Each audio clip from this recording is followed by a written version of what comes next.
E aí, pessoal, tudo bem com vocês? Bom, hoje eu quero gravar um vídeo para falar como que é viajar com o Zed. A gente recebe muitas perguntas referente a isso, né? Como que é as fronteiras, como que são para entrar nos parques nacionais, quais os gastos que a gente tem. Então eu vou tentar nesse vídeo tirar todas essas dúvidas para vocês com a nossa experiência que a gente teve até agora na estrada, tá bom? Bom, começando pelas fronteiras, geralmente as fronteiras, o que a gente faz? A gente entra no site do governo, né, quando está chegando perto de cruzar a fronteira. Geralmente todos os sites eles têm, né, do governo eles têm a informação que a gente precisa. Ou se não também a gente conversa com algum viajante, né, que já passou essa fronteira e ele divide a experiência que ele teve com a gente. O que precisa, basicamente, em todas as fronteiras, é vocês terem um atestado de saúde veterinário. Nesse atestado vai constar a boa saúde do animal.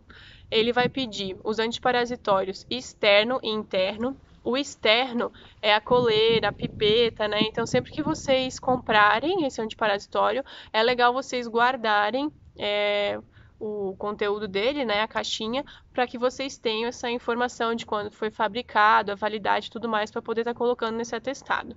O antiparasitório interno, geralmente é esse veterinário que vocês foram fazer o atestado, que ele vai dar um comprimidinho e aí o cachorro vai estar ingerindo e aí ali ele tem essas informações para colocar no atestado também. Sem dizer que o mais importante também é vocês terem a carteira de vacinação com vocês e a vacina antirrábica, né, a de raiva. Essa é a vacina mais importante que é pedida, né? Então tem que estar em dia, não esqueçam. E aí ele vai colocar tudo isso nesse atestado, né?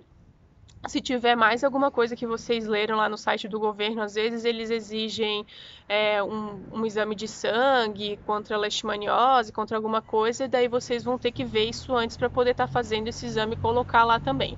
Mas o normal geralmente é só o atestado veterinário mesmo, tá? O único país que pediu um exame de sangue contra a leishmaniose foi o Uruguai, e ainda quando a gente cruzou a fronteira, eles nem exigiram nada quando a gente cruzou, tá? E por isso que é legal também vocês saberem a experiência de cada viajante, porque às vezes lá no site do governo tem um monte de coisa e no final eles nem pedem nada, né? Então é legal também conversar com outros viajantes que têm essa experiência. Outros países, além do atestado veterinário, eles cobram uma taxa quando você vai cruzar a fronteira. Na América do Sul a gente não precisou pagar taxa nenhuma, mas na América Central e no México teve uma taxa lá que a gente teve que pagar. Para vocês saberem melhor sobre esses valores, vocês podem pegar os vídeos que a gente fez de cada fronteira, né? Porque além de ter lá a documentação que a gente precisa, a documentação que a Kombi precisa, a gente colocou também o que o Zed precisava. Então são vídeos que estão atualizados lá, que eles têm certinho tudo que precisou fazer nessa fronteira. Né? Não é um vídeo tão resumido que nem eu estou fazendo aqui, daí tem os valores exatos. Mas geralmente é assim, o atestado veterinário lá, vocês vão pagar entre 50 a 100 reais. Nas fronteiras, a gente teve que pagar, dependia da fronteira, teve de 10 dólares até 50 dólares, né?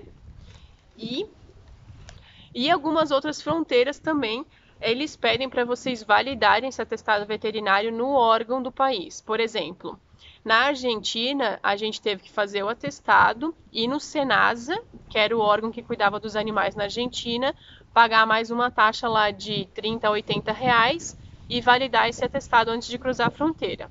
Outro país que pediu também para a gente ir no órgão que cuidava dos animais foi o Chile.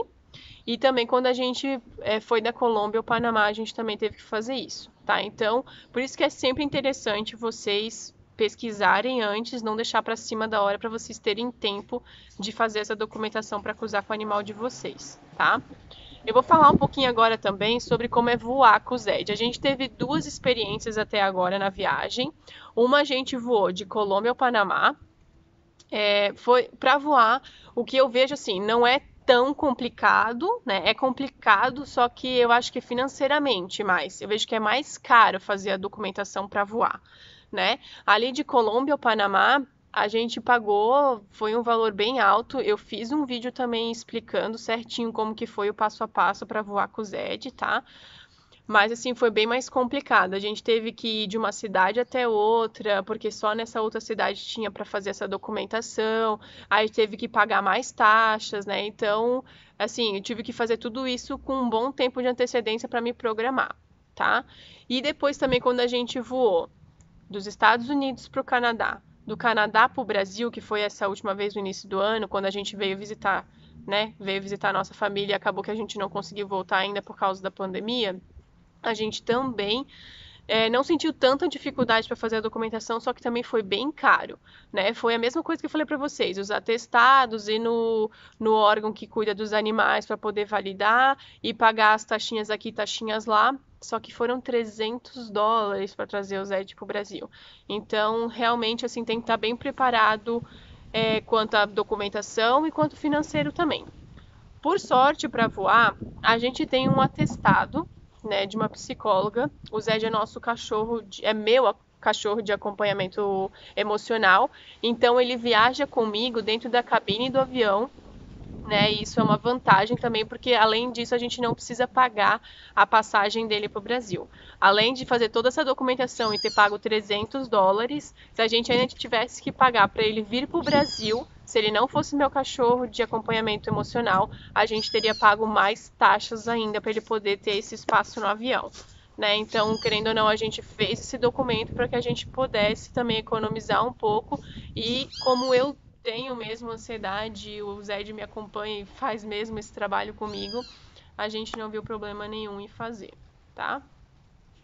Viajar com ele é muito tranquilo, ele é super, ele não late, ele é pequenininho, ele dorme bastante, então ele é um cão muito tranquilo para viajar. Assim, a gente não teve tanto no avião quanto no nosso dia a dia, é muito tranquilo estar com ele.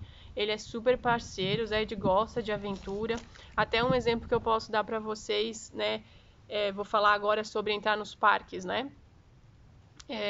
Teve até um exemplo que eu posso dar que quando a gente foi para Machu Picchu, ele foi caminhando os 12 quilômetros com a gente pela linha do trem.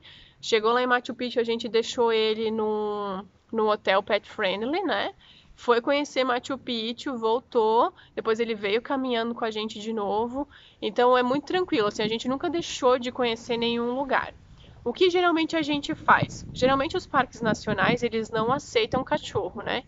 Então o que a gente faz a gente conhece alguém, né, de confiança, uma pessoa que quer acompanhar a nossa história, convida para ir na casa deles, então a gente, né, cria uma certa relação com essas pessoas. E aí a gente confia em deixar o Zed na casa delas para que a gente possa ir fazer esse passeio e voltar para casa. Outra coisa que a gente faz também é às vezes deixar a Kombi num estacionamento seguro, quando é um passeio mais rápido. A gente deixa, paga um estacionamento seguro, nunca deixa ele na Kombi sozinho na rua, tá, gente? Sempre é num estacionamento seguro, com uma sombra, né? Deixa água, comida, deixa ele lá tranquilo dormindo e a gente pode ir conhecer o lugar e voltar.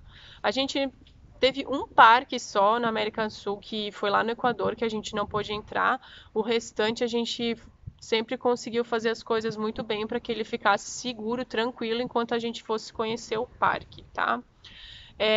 Já na América Central e na América do Norte, a gente tem reparado que eles são muito mais flexíveis com cachorros, tá? A gente tem conseguido aproveitar muito mais, a gente tem conseguido entrar nos lugares com a gente muito mais tranquilo do que na América do Sul. Então a gente, nos Estados Unidos mesmo, a gente, em todos os parques nacionais que a gente entrou, o Zed pôde fazer companhia, só tinha umas regrinhas básicas lá que tinha que estar com a coleira e isso e aquilo, e a gente fez e não teve problema nenhum. Então, lógico que pra gente é muito melhor, a gente se sente muito mais seguro e a gente pode aproveitar muito mais, né, de quando deixa ele em algum lugar. Daí a gente acaba ficando um pouquinho preocupado também. Mas eu espero que esse vídeo tenha tirado as dúvidas de vocês. É super tranquilo viajar com o Zed. Os gastos que a gente tem com ele durante o ano é ração, vacina. E aí, lógico, tem uma outra fronteira que acaba, né, gastando um pouco mais, só que são gastos bem tranquilos, que dá para se programar. Não é nada assim muito excessivo, sabe?